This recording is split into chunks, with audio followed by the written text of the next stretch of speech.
ছিলেন, এখন আর নেই, কবরবাসী হয়েছেন। আল্লাহ তাআলা সবাইকে ক্ষমা করে জান্নাতবাসী করে দেন। যারা বিভিন্ন রোগের সঙ্গে আক্রান্ত আছেন, আল্লাহ তাআলা সবাইকে শাফা আজরা দান করুন। সম্মানিত উপস্থিতি, রাত বাজে প্রায় 12:30 মনে হয়, অর্ধরাত্র পার হয়ে গেছে। আমাকে বলে হচ্ছে সভাপতি মনে হচ্ছে ধন্যবাদ দেওয়া। তো একটি মাহফিলের সভাপতি হওয়ার জন্য যে হক, যে অধিকার, সেটা আমি আদায় করতে পারিনি। মাহফিলের সভাপতি যেন শুরু থেকে থাকতে হবে, শেষ করতে হবে। আমি আমার বিভিন্ন ব্যস্ততায় আপনাদের কাছে আসতে হয়েছে শেষ সময়। একটা মাহফিল ছিল আমাকে আড়াইশিতা রহমানের দরবার শরীফ, আব্দুল জাফর সাহেবের এখানে মাহফিল ছিল। অনেক আগে থেকে তারা বলে রাখছিল, সেখানে কিছু কথা বলতে হয়েছে, অনেক লোকজন ছিল। আমরা এরপরে চিন্তা করলাম যে এর আগে গ্রামে একটা মাহফিল ছিল, সেখানে আসতে পারে রাত বাজে 12টা। আজকে চিন্তা করলাম কষ্ট হলেও একটু হাজিরা দেব। আলহামদুলিল্লাহ আপনাদের সবাইকে পাইলাম। এখানে কয়েকটি কথা হচ্ছে, আগে যখন আমরা ছোট ছিলাম এই গ্রামে আমরা বেড়ে উঠেছি, এখানে তো মাহফিল হলে এবং প্যান্ডেল হতো না, আর বড় প্যান্ডেল লাগতো। কি বলেন, বন বা কি যেগুলি বিছাই দিলে অনেক মানুষ বসত। এখন তো এত সুন্দর আলোচনা করা হলো, কিন্তু আমাদের উপস্থিতি নেই। মানুষ কেমন যেন হয়ে গেছে মোবাইল নির্ভর। কি বলেন, মোবাইলে আলোচনা পাওয়া যায়, ওয়াজ পাওয়া যায়। কেউ কেউ মাহফিলে যাবেই, কারণ মোবাইলে ওয়াজ আছে। এর মাধ্যমে ইসলামের দেওয়ার যে একটা পরিবেশ, এটা আস্তে আস্তে ক্ষীণ হয়ে আসছে। এটা আমাদের ভবিষ্যৎ প্রজন্মের জন্য অবশ্যই একটা সংকেত। সেজন্য আগে যখন মাহফিল হওয়ার আগে আমাদের গ্রামগঞ্জে যাত্রা হতো। কি বলে, যাত্রা হয়েছে আগে, যাত্রা পেটে সারা রাত মানুষের নাচ গান দেখেছি। এখন মাহফিলগুলি এসে একটা প্রথম কাজ, যাত্রাগুলি বন্ধ হয়েছে। কি বলেন, দ্বিতীয়ত ইসলাম সম্পর্কে আগে তো জানতে হবে, জানার পরে মানা। কিন্তু আমরা যারা এখানে বসে আছি, যারা ব্যবসা করছি, চাকরি করছি, চাকরি ব্যবসা বিস্তারিত বিবরণ সব জানি অল্প দিনে শান্তি পাওয়ার জন্য। কিন্তু মৃত্যুবরণ করার পরে যে পরকালে বিশাল জীবন, এই জীবনে আমাকে শান্তিতে থাকতে হলে কি করতে হবে, এবং সেটা জানার জন্য কোনো পেয়ারশালি কিন্তু আমাদের মধ্যে আছে। কি আমি অনেক সময় উদাহরণ দিয়ে বলি, এমন যদি হয় কোরআন শরীফ নিজেরও জানি না, অনেকে শুদ্ধ করে পড়তে পারলেও কোরআনের ব্যাখ্যা আমরা বুঝি না। এই জন্য সাপ্তাহিক জুমাবারের মসজিদে আসলে অর্থাৎ মাহফিলে আসলে আমাদের হযরত উলামায়ে কেরামের পক্ষ থেকে যে ব্যাখ্যাগুলি দেওয়া হয়, এগুলি জেনেও তো কিছু ভালো পথে কাজ করা যায়। কি বলেন, সেগুলি আমরা করছি না।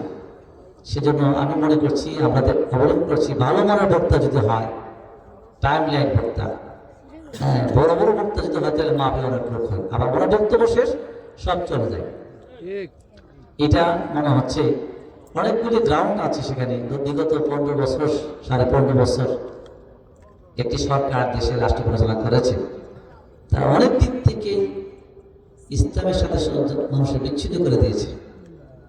15 বছর আগে মাহফিলে কিন্তু অনেক লোক হইতো। এই 15 বছর এমন একটা সিস্টেম বা সংস্কৃতি চালু করেছে, মানুষের মধ্যে বিশ্বাস স্থাপন করেছে। এই বিশ্বাসের কারণেই এখন মানুষের ইসলামের দিকে মাহফিলের মানে ঢুকছে কম। ব্যাখ্যা অনেক সময় লাগবে, রাজনীতিগুলো সেটা বলছি না। উলামায়ে কেরামদের মাহফিলে ওয়াজ করা অবস্থায় তার মাহফিলের মাউত কেড়ে নেওয়া হতো। ঠিক না বেটি? সত্য কথা বুক ফুলে বলতে পারতেন না। যারাই বলেছেন তাদেরকে আর শান্তিতে বাসায় ঘুমাতে দেওয়া হয়নি, এদের কারাগারে থাকতে হয়েছে। বাংলাদেশে সত্যপন্থী একজন আলেম ছিলেন না যারা সুস্থ অবস্থায় মাহফিল করতে পেরেছে। কি বলেন, এই জালিমের অবসান হয়েছে। সুন্দর পরিবেশ পাওয়ার পরেও আমরা যারা মাহফিলগুলিতে আসছি না, সত্য কথা শুনছি না, এটা কিন্তু আমাদের জাতির জন্য নিশ্চয়ই একটা কাম্য নয়। কোরআনে আলোচনা হবে, গ্রামে একটি মাত্র মাহফিল আজকে হচ্ছে, অনেক মানুষ কিন্তু আছে বাসা বাড়িতে বসে আছে, কিন্তু এখানে আসে নাই। যাই হোক, আমরা যারা আসছি, আল্লাহ তাআলার সিলেকশনে কিন্তু আমরা এসেছি। এ মাহফিল যতক্ষণ বসেছেন, যতক্ষণ আপনি আলোচনা শুনেছেন, আল্লাহ রাসূল সাল্লাল্লাহু আলাইহি ওয়াসাল্লাম একটা হাদিস যতক্ষণ কোনো মাহফিলে মানুষ বসে থাকবে, দিন আলোচনা শুনবে, ততক্ষণ তার জন্য মহান আল্লাহর কাছে অসংখ্য ফেরেশতা ইস্তেগফার কামনা করে, তার মাগফিরাত কামনা করে। সুতরাং আমরা আজকে বরকতময় মাহফিলে এসেছি। এখানে এখন আখিরে দোয়া হবে, দোয়ার মাধ্যমে আমরা বিদায় নিব। আল্লাহ তাআলা যেন আমাদেরকে, আমরা যারা এসেছি, আমাদেরকে সঠিক হেদায়েত দান করেন। আমিন। আজকে মাগরিব প্রতি যে আলোচনা যা হয়েছে, যা শুনেছেন, এর উপর আমল করার তৌফিক দান করেন। আপনারা নিশ্চয়ই জানেন, আমি এই গ্রামের সন্তান। বাংলাদেশ জামাত ইসলামী আমাকে আগামী ত্রয়োদশ জাতীয় নির্বাচনের জন্য নমিনেশন দিয়েছেন। নমিনেশন সাবমিট করা হয়েছে এবং 3 তারিখে যাচাই বাছাই আমারটা বৈধ প্রমাণিত হয়েছে। সম্মানিত ভাই বন্ধুগণ, আমি আপনাদের কাছে দোয়া চাই। আমি এই গ্রামের সন্তান হিসাবে আপনাদের কেউ ভাই, কেউ ভাতিজা, কেউ বড় ভাই, ছোট ভাই, যেটি হয় কিনা কেন, আশা করি গ্রামের সন্তান হিসাবে আপনারা আমার জন্য খাস করে দোয়া করবেন, আমার জন্য চেষ্টা করবেন। আল্লাহ তাআলা যেন আমাকে মৃত্যু পর্যন্ত সত্য প্রতিষ্ঠার সাথে সম্পৃক্ত তৌফিক দান করেন, সেই দোয়া করছি। আর বেশি কথা লম্বা করছে, বাংলাদেশ জামাত ইসলামী সবসময় 1941 সালে প্রতিষ্ঠা হয়েছে। তখন থেকে এই দেশে ইসলামী সমাজ কায়েম করার জন্য, ইসলামী আইন সমাজে কায়েম করার জন্য, কোরআনী বিধান সমাজে কায়েম করার চেষ্টা করে যাচ্ছে। তা আমরা অনেক চেষ্টার পরে এখন বাংলাদেশে যে সুবর্ণ সুযোগটা এসেছে, ম্যাক্সিমাম ইসলামিক দলগুলি এবং ওলামায়ে কেরাম একমত হয়েছেন, এক বাক্সে আমরা যাওয়ার চেষ্টা করছি। আগামীতে যদি ইসলামী সমাজ কায়েমের যে সুবর্ণ সুযোগটা এসেছে, আমরা যদি সঠিক ব্যবহার করতে না পারি, আল্লাহ ভালো জানে কত বছর পরে সেই সময়টা আসবে। এত জুলুম, এত জেল, এত শহীদ, এত ফাঁসির পরে যে সুন্দর সুবর্ণ সুযোগ আল্লাহ দিয়েছে, কাজে লাগানোর চেষ্টা আমাদের করা দরকার।